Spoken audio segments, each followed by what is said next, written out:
Hello everyone, welcome to a slightly late Gran Turismo 7 Daily Race and Strategy Guide. We are at Deep Forest Raceway. It is the full course, not the reverse course, and we are in the Group 2 machinery for this week's Daily Race. Originally, we believed that this race was going to be pretty much the same combination, but it was going to be the soft and medium tyres that were available, and both of which were going to be mandatory. Whether the information that was data mined was wrong, or PD changed their mind very late in the day, that turned out not to be quite the settings. Instead, we have the soft and the hard tyres available, but only the soft tyres are mandatory. It's still Group 2, it's still Deep Forest Raceway, but yeah, basically the 4 hours I spent yesterday making the racing strategy guide for the settings, if it was the soft and the medium tyres, turned out to be a wasted 4 hours of my day, but so be the breaks of doing the old YouTube. These things are going to happen, it's no big deal. Unfortunately though, it just means this guide's a little bit late. But with that said, let's move on to taking a look at the strategy and giving you my hints and tips on how best to negotiate this race.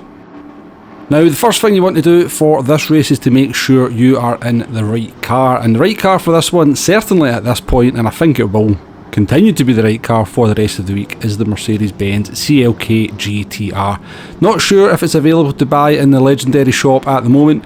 If not, you can obviously rent one. We own one from last time it was for sale. But this car is definitely proving to be the strongest around this combination. Now, it's not particularly OP when it comes to in terms of the lap times that it can produce, but in terms of its straight line speed, it is much better than any other car, and with two significant power sections to this track, it is definitely the car to beat. And the 2008 cars and the 2006 cars can compete lap time wise, but basically if you've got a CLK within half a second behind you onto one of the straights, you are completely vulnerable to attack, and there's pretty much nothing you can do. As I said, they can compete lap time wise, but yeah, if you're in basically a line of cars and you're not able to exploit that speed, you're getting held up with the car in front, there's a CLK behind you, it's going to be by you, and yeah, your day's going to be ruined pretty quickly. So yeah, this definitely looks to be the car to be in for this week's race. In terms of strategy, there is not a whole lot to this one.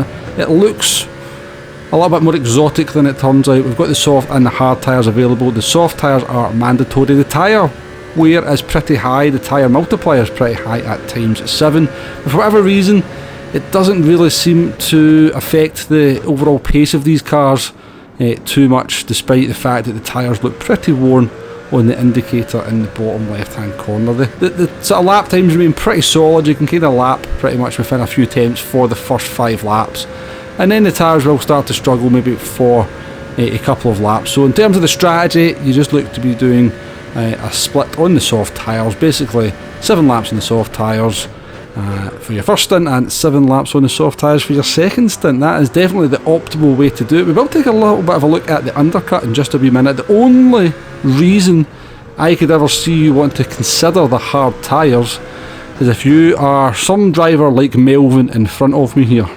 Now Melvin, I'm not entirely sure what he does, completely destroys his tyres. This is halfway through lap 7 and we have at least 20% better tyres than Melvin at exactly the same point. I watched his driving style. I didn't sort of study it too much, to be fair.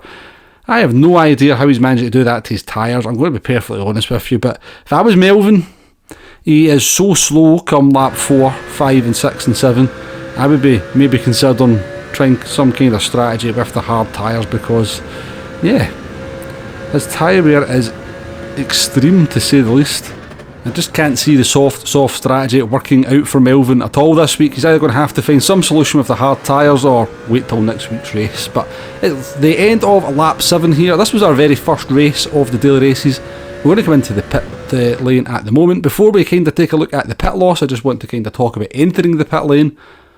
I get quite a lot of comments in these guides about people still picking up 3-second penalties, so I just wanted to kind of show you, and I've tested this quite extensively. There is a dotted line and then a solid line on the pit entrance here. You can cross the dotted line without getting a 3-second penalty. If you cross the solid line, you will get a 3-second penalty. There's these 2 bollards here just before the line goes solid, so this is a good marker as to where the solid line starts. Make sure you're over to the left hand side of the track. That is kind of naturally where the car will be, even on the racing line. But that is how you avoid a 3-second penalty as you enter the pits. And the pit loss itself, or the pit stop itself, is actually fairly short. So coming into the pit box here, you can see it's about 10 seconds to get the car stationary, maybe 11 seconds, and around about, 6 and a bit seconds to get the tyres changed. As we leave the pit box, back onto the track, make sure we stay to the left hand side to not get a 3-second penalty on exit. Brake around about the 50 metre board for turn 1 as you're leaving the pits, and your pit loss is coming in at 12.3 seconds. Fuel no issue whatsoever. And yeah, we kind of made this race work quite well, brought it home in P7. That pit loss though, that is definitely something we're going to take a little bit of a look at, or kind of examine the problems with such a short pit loss as we move on to another run. But that was our first race in the daily races. We went from P15 up to P7. And yeah, the optimal strategy is definitely that 7-7 split. But if you want to look to try and do something just a little bit different, can you do an undercut? So lap 6 here, we're going to come into the pit lane. We've got the Dutch driver of the Dreamer just in front of us, and an Austrian driver just in front of him there as well. So we're going to come in on lap 6, probably a lap earlier than most of the other drivers around us, and see if we can kind of make this undercut work.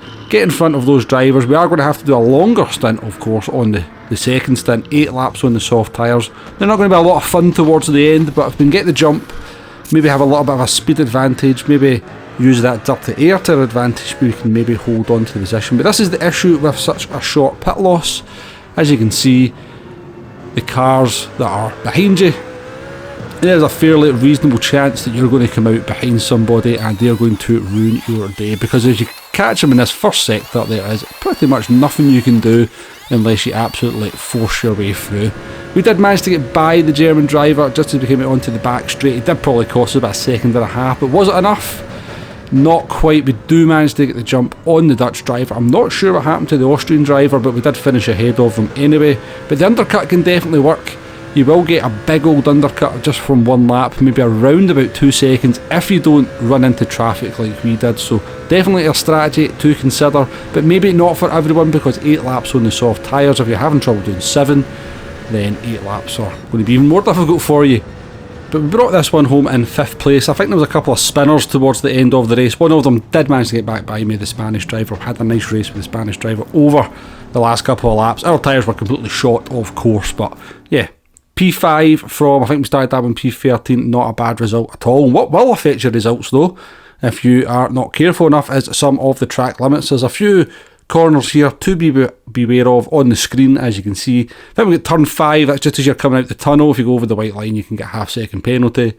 Onto the back straight, if you go all the way over the white line, you can get a penalty. Not always though, you can get away with it sometimes, and likewise for this hairpin, as you finish the lap, you can also sometimes get a 1/2-second penalty, sometimes not. I would make sure you're keeping at least 2 wheels on the red and white curbs. It should make sure that is not a risk you want to take. It's these little small margins, these little 1/2-second penalties that can have big consequences in your races, putting you behind drivers you're clearly faster than, getting you involved in battles you don't want to be part of, and before you know it, you're absolutely hemorrhaging lap time.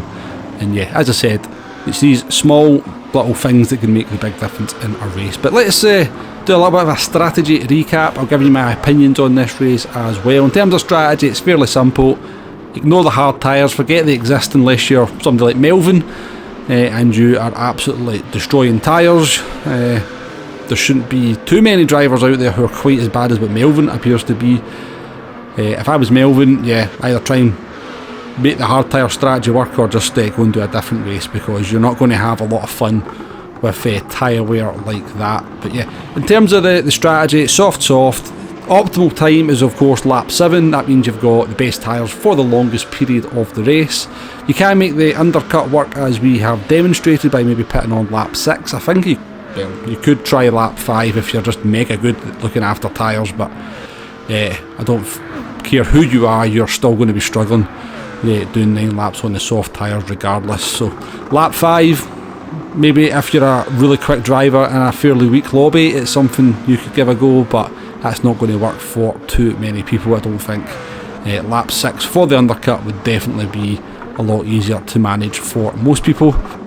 All in all though, I've done 3 races so far this week. I've had a lot of fun in all of them. Actually quite looking forward to getting stuck into this over the week. It's a little bit of a shame it's just going to be the one car that's going to be the meta, but we can always try some different cars and see if we can make them work later on in the week when we're doing some live streaming. I do think PD have missed a little bit of a trick with this one in terms of the strategy. I'm not entirely sure what their intentions were, including the hard tyre. The tyre would have to be up at least maybe times 10, times 11, maybe even times 12 like the Group 4 race at Lago Maggiore, to kind of maybe bring the hard tyre into the frame. But yeah, it's good fun this race. There was a lot of fear that the dirty air would be unmanageable, but I've kind of found that as long as you kind of, you know, get a decent exit out of the slow corners onto the straights and you're within a few attempts, then you can get some overtakes done. And I kind of like that. I'm never a big fan of races where, you know, overtaking's easy. Sometimes the satisfaction comes from just, you know, working a whole race to just make up a couple of positions because you've been smart with your strategy, been smart with your drive and looked after your tyres. You know, an exciting race doesn't have to be full of overtaking, it just has to, you know, have a little bit of intensity to it sometimes, and I think that's what this race is going to bring here. As I said, I've done 3 races, I've had a lot of fun in all of them, I've done some overtakes, I've not found following other drivers too difficult. Yeah, I think it's quite good fun, but definitely could have been better had the strategy been slightly better considered by PD. But that's enough of strategy talk. Let's move on to a lap guide in the Mercedes CLK GTR, and yeah, we're on our way down towards turn number 1 now. So for turn 1, I'm looking for the curb on the right hand side. That's my reference for turn 1. Take a pretty late apex, get the car nice and straight for the blast up the hill. As you see the 50 metre board start bringing the car to the left hand side, you can carry a lot of speed through this right hander. Try and take a slightly wider line, you should find that you can carry a bit more speed than you expect. Come through this very, very technical section here. This is where the CLK kind of suffers compared to the 2016 cars. It does suffer from a little bit of understeer. Cut that curb there. As you go over that kind of curb though, bring the car, start pulling the car to the left hand side for the left hand corner. Coming out onto the back straight now. Essential to get a good exit here. If you can kind of get a sort of late apex, a car's maybe struggling in front of you, just kind of get your car slightly offline with them. You can maybe get on the throttle a little bit earlier without the dirty air affecting you, and you can look for an overtake down into the hairpin here. I use the tower on the right hand side as my reference for this very, very tight hairpin. Down into first gear, get the car nice and straight on the power as early as you can as you carry that speed all the way down to the start finish line and turn number 1. There will be far, far, far, far, far better lap guides out there for you to look at if you're looking for more exact brake markers, but a 119.0, not too bad at all for a driver of my ability.